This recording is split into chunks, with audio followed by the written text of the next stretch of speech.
الكلام ده كله. فالصفحات دي ملهاش اهميه عندنا بمعنى صح. طيب انا سمعت عن حاجه اسمها الجيش الالكتروني يا محمد. بايه الجيش الالكتروني ده؟ ده حاجه رسميه يعني تبع وزاره الداخليه او تبع وزاره الدفاع، ولا ده مجموعه من الشباب المتحمس؟ طب كويس ان حضرتك اثرت الموضوع ده، لان الموضوع ده طبعا يعني موضوع فيه تدخلات مع الناس، واحنا ناس طيبين، ناس الشعب المصري ده ناس محترمين وناس طيبين. الجيش الالكتروني دي مجموعه من الشباب بيعرفوا في الكمبيوتر وبيعرفوا في الانترنت والكلام ده كله. طب على عيني وراسي، انت تعرف في الكلام ده. طيب انتشرت على وسائل الاعلام وتناولتهم احدى وسائل الاعلام وتناولهم احد الاعلاميين المحترمين. ابتدى الولاد يعمل لهم موضوع انتشاء نفسي كده، انا بظهر في التلفزيون وانا بظهر وبقول والكلام ده كله. طب اعقب هذا الكلام، انت دلوقتي انت بتخدم مصر ولا انت بتخدم نفسك ولا المطلوب ايه؟ لا اشرح لي. يعني تحول هذا الموضوع من ان انا طبعا الاعلامي اللي موجود او اللي بيناقش الكلام ده كله يعني معلش ما عندوش فكره كامله عن هذه التقنيه. ما عندوش فكره كامله عن حاجه اسمها الاختراق الالكتروني. ما عندوش فكره ان يعني ازاي بيخترق الصفحات وازاي بيحصل ان انا تلغى صفحات من على الانترنت والكلام ده كله. فاذا اصبح المتحدث هو المتحدث المطلق، ولكن المستقبل مفيش اي معلومات خالص، لان هو مش كل حد موجود بيعرف في المجال اللي هو بتاع الانترنت. فاصبح من ان هؤلاء العيال عملنا منهم ابطال والتجيش الالكتروني وبعدين ابتدوا هم بقى يعني يختلقوا حاجات طبعا، واحنا بنساعد الشرطه وبنساعد الجيش وبنساعد وبنعمل الكلام ده كله. وابتدى ياخد من صفحات الجرايد ما يضبط زي صفحه مثلا المنيا ولا غيرها ولا الكلام ده كله، وابتدى ينسب هذه الصفحه. والسيد الاعلامي يعني منبهر من هذه المعلومات الخطيره اللي بتحصل. ايه اللي حصل بعد كده؟ ان بعضهم وليس كلهم، كل الشباب ابتدوا بقت سبوبه. بقت فلان الفلاني مزنوق في الحته الفلانيه، طب اخلص لك الموضوع بتاعك بالمبالغ الفلانيه. يا نهار اسود. ابتدت الناس الغلابه، الناس اللي هي احنا في ناس كتيره مضاره من الانترنت، ابتدت اروح له علشان الشرطه بتاخد وقت شويه، اروح لفلان الفلاني عشان يخلص لي مصلحتي بسرعه. سبوبه. الله. وابتدت الدنيا الله. انت دلوقتي انت بتحب مصر ولا انت بتعمل مصلحه خاصه ولا انت عايز تعمل اعلام؟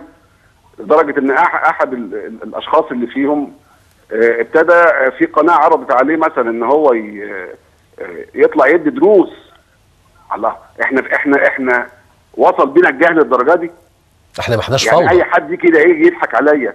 وبعدين هو انا الكمبيوتر يا استاذ يوسف بعد اذن حضرتك، طب انا ممكن انشئ صفحه وانا اللي اخلقها. يعني انا ممكن اكريت حاجه انشاء صفحه طبعا، واقول ان الصفحه دي انا اخترقت الاناضول في اسطنبول والكلام ده كله. انا اللي بحضر العفريت وانا اللي بصرفه واعمل البالونه يعني. فعلا يعني انا اسوق لها. تحضير العفريت وصرفه يعني حركه. وبعدين تاني يوم اقفلها وتدخل عليها فعلا تلاقيها اتقفلت. الله، ده انا بطل. ابتدت الناس تنخدع في هذا الكلام. دي قصه بقى. طب يا جماعه، القنوات الشرعيه اللي موجوده في اداره مخصصه لهذا الموضوع، في ضباط قاعده خدمتكم ليل مع نهار. في سرك موجود في اماكن معينه، لا يباح حتى باسرار ولا يباح بارقام تليفونات ولا ايميلات، كلها اسرار واسرار ناس واعراض ناس والكلام ده كله. طب انا اروح بقى علشان حد يلعب بيا، ياخد الايميل بتاعي ولا ياخد التليفون بتاعي، وبعدين يبتدي ادفع له فلوس النهارده. تاني يوم انا كل اسراري عنده، يبتدي يعمل لي حاجه عشان اجري عليه. هنبتدي نشتغل شغل الدجالين اللي كان شغال قبل كده. بالظبط. يعني بقت دجل الكتروني الحكايه، يعني الحكايه قلبت بدجل الكتروني. ما هو الله، يعني هو وسائل الاعلام دي وسائل براقه. انا بظهر في التلفزيون وبعدين بظهر ما فيش وش الاول وغيم على العينين، وبعدين اظهر بوش بقى انا بقيت بطل قومي وبقيت راجل مطلوب، وبقيت الناس هي تتصل بيا وهي اللي عايزاني وبالطوابير. فانا بعمل الاعلام ده، هو انا بسوق لحاجه غلط طب يا سيدي يا اعلامي، انت رجعت لنا قلت لنا الناس دي موقفها ايه والناس دي بتشتغل ازاي؟ مين الزميل اللي عمل كده؟ لا ايا كان، احنا ببص انا ذكر الاسماء حتى ننبهه يعني، طبعا كله معروف وكله الكلام ده كله معروف، والناس بتدخل على اليوتيوب وعارفه كل حاجه والكلام. خلاص زمايلي لسه، ولكن انا عايز اخدم مصر يعني. انا عايز اخدم مصر وانا عايز اخدم الوطن. لا انا بخدم.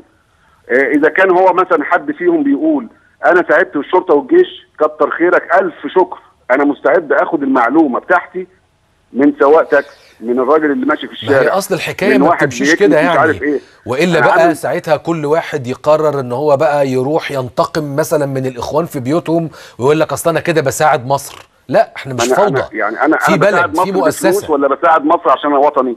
لا احنا عاملين خط 108، ده خط ساخن 108 علشان يستقبل اي بلاغات في اي حته. انا ما بنظرش الاشخاص، ولكن انا بشوف مشاكل 108 ده خاص بالانترنت، يعني بجرائم الانترنت. خط ساخن طبعا، وده شغال 24 ساعه. حلو قوي. لكن انا اروح ارمي نفسي بقى واسراري زي ما كان مثلا صفحه احد الرموز مثلا، ونازل بصورته وبيتقال كلام محترم جدا جدا جدا، وانا هساعدكم واعمل الكلام ده كله وهوزع عليكم شقق وقولوا لي وانتوا ابنائي والكلام ده كله. اما مسكنا الصفحه دي كلها المقصود، وما فيهاش اي عبارات سب ولا فيها اي عبارات حاجه. المقصود ايه؟ ان هو بيجمع ايميلات وبيجمع تليفونات. انا عندي مشكله، بيعمل داتابيز. اهم حاجه الداتا، اهم حاجه طبعا اللي هي تليفونات وايميلات. ابتدي اخترق يخترق الحسابات دي بعد كده، الايميلات، وتخترق التليفونات، وما هواش انت ما انتش عارف الضربه جايه لك منين. طيب انا عندي اقتراح بقى، عندي اقتراح ان انا محتاج ان انا يعني نتشرف بيك في الاستوديو ونبقى بنعرض مع بعض برضو قدام المجتمع بتاعنا ايه اللي انتوا قدرتوا تعملوه حتى هذه اللحظة من غلق صفحات ومواقع وحسابات وما الى ذلك، وما ايضا تواجهونه من تحديات. دي حاجة مهمة جدا، ودي حاجة اظن المصريين محتاجين يعرفوها، لان دي هتخلق حالة وعي موجودة عندهم، وبالتالي يبقى هو فاهم هو لما بيكلم مثلا رقم زي 108 ده هيعمل ايه وهيقول ايه، ويعرف ازاي الترتيبة بتاعت البلاغ بتاعه علشان تبقى تصرفاتكم تصرفات فاعلة، ويبقى البلاغ اللي متقدم ده بلاغ ايجابي، وعلشان برضو محدش يقع في فخ ابتزاز من قبل مجموعة ولا يضحك عليه من مجموعة، ولا زي ما كنا بنقول دجل الكتروني. نتقابل الاسبوع ده ولا مش فاضي؟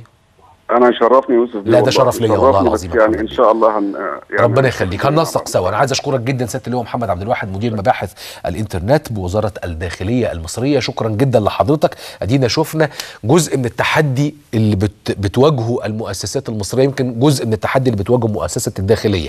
واحد، ان احنا عندنا كم مواقع الكترونيه معمول لها هوست على سيرفرز موجوده بره مصر، فده فيلم ضخم جدا على ما تعرف تخلص عليها، دي حاجه. ومواقع الكترونيه اخرى بالمئات بل تصل الى الالاف على اشبه بصفحات فيسبوك موجوده، وبالتالي تستنزف مجهود وقوة هذه الإدارة تحديدا. ثم كمان يبقى عندنا تحدي ثالث، إنه شبان يقول لك إحنا بنعمل حاجة لمساعدة مصر وجيش مصر الإلكتروني، وفي الآخر خالص تطلع الحكاية استروبيا تماما.